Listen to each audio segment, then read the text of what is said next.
Yeah, I wanted to ask you, Ricardo, in this circumstance, what do you personally expect that you can get out of a game like this, having gone through several several windows of qualifying? How does a game like this move you forward? I think for my expectations, I haven't been playing, I haven't had a game in about 3 to 4 weeks, so this will be my first game. Obviously, we have World Cup qualifiers coming soon, and I want to be part of that group. So I want to be able to get my rhythm back, get on the ball again, and be able to play a game. Next will be Katia Castorena from ESPN. Thanks, Michael. Pepi, gusto saludarte. Dos preguntas. La primera que quería hacerte era, en general, pensando en este fin de año, ¿cómo describes lo que este 2021 ha sido para ti en lo personal y también para la selección de Estados Unidos? Y la segunda es, ¿qué tan importante fueron las victorias que tuvieron este año, en particular contra México, para mostrar el trabajo que se viene haciendo con la selección de USA? Personalmente creo que fue un año muy, muy importante para mí. Creo que fue un año donde crecí mucho como persona y como jugador. Y obviamente para el equipo, un año donde tuvimos muchas victorias y también crecimos mucho como escuadra. Las victorias que tuvimos contra México fueron muy especiales. Nos ayudaron mucho a estar en la posición en la que estamos ahorita, y creo que tenemos juegos más importantes adelante de nosotros, o tenemos que enfocarnos en eso y seguir trabajando.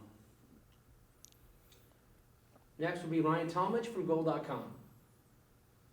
Hey Ricardo, look, since you've joined the U.S. national team, like it's been one thing after the other with qualifying and everything like that. It's stressful games. It's 3-game windows. It's big training sessions trying to prove yourself. And this camp's a little bit different, where it's a lot of younger guys, a lot of guys trying to prove themselves. You've been together a little bit longer. So what's the mood been like, and what are some of the things that you've kind of enjoyed about this gathering, and some of the things that have maybe been a little bit different than the ones you've been to before?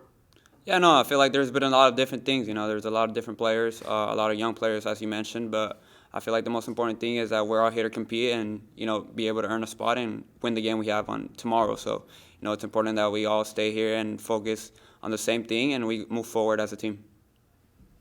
Next will be Jose Lopez Hernandez. Hola Ricardo, un gusto saludarte. Tengo un par de cositas. Este partido está en una fecha un poquito extraña, a finales de año. Tal vez muchos de ustedes lleven tiempo sin jugar. Por una parte eso, pero por otra han tenido una semana completa de entrenamiento, ¿no? Cosa que es un poco rara en fechas FIFA. ¿Cómo te has sentido físicamente tomando esos dos factores en cuenta? No, bien, creo que, como dije, no he tenido práctica o no he tenido juegos en como 3, 4 semanas. Obviamente estar con el equipo compitiendo creo que es muy especial. Te ayuda mucho en lo que es tu ritmo. Creo que me he sentido bien y preparado para el juego. We'll go to Ron Blond from the Associated Press. Hi, Ricardo. Thanks for doing this. Looking ahead, what would you say is the likelihood you remain with Dallas next season versus transferring to a European club? Yeah, no, I feel like that moment is not yet to be decided. I feel like I have a game here ahead of me, and that's my main focus at the moment. I feel like we got to focus on the game, and whatever happens, it's going to happen, but we just got to be patient. Next will be Brian Sciaretta from American Soccer Now. Thank you, Michael. Thank you, Ricardo, for your time. As opposed to other camps, you're in camps with many players of your generation, of your birth years, and your age groups. Discuss what it's like being with a young group like that again, and how you think that they've responded in many of their first camps. And the second question, you mentioned this earlier, but you hadn't played in a while. Discuss how you feel. Are you a little bit rusty? How has it been to get back up into the speed of play and get into regular training again? Thank you. It's been great, just sharing the field with some of the players that are my age. I feel like, those are players that I grew up playing with in the youth national teams, and now having them in the senior national team, it makes it a little special. Obviously, training with them, they're my friends, so it feels good.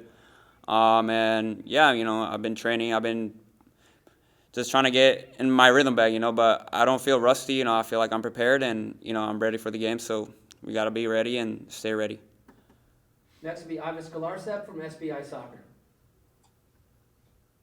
Ricardo, I want to take you back a bit, going back about a year when they called in a U23 group and a senior group, and you were kind of in contention for that Olympic qualifying squad. You didn't make that team, and my understanding was you weren't happy about that. A lot of people weren't happy about that whole situation, not making the team. How did you kind of deal with that disappointment and kind of use it as fuel to guide you through the rest of the year? And just a quick follow-up on, there's some dual nationals in this camp who still have a decision to make. Do you kind of talk to them and share your story? Do you let them come to you? Someone like Jonathan Gomez who's in a similar situation that you were in previously.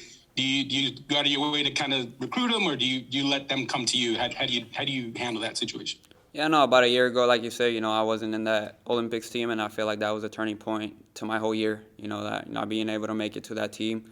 It just made me hungry. It made me hungry to go on for the year, to go on, do good for my club, do good for the national team, and, it was a turning point for sure in my career. And, players like Jonathan Gomez, I'm always open to talk to them. I always try to, just tell them, just do whatever you think is best, go with your heart. And I've always said it, whatever you think is the best for you, you take that choice. But, I don't personally go up to them because I feel like, that's their space and that's their talk with, it's just personal. So, I let them come to me, and if they do come to me, then I try to do my best to help them out.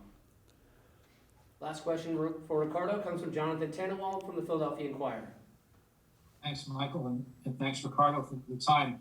And there have been a number of questions here today about sort of the physical routine for you and staying at a top level for everything that's happened with club and country over these months. But I wonder about the mental side of it, of balancing everything with Dallas, with the U.S. national team, with any potential move to Europe, and with, this sort of growth into stardom that you've had. What's it been like for you?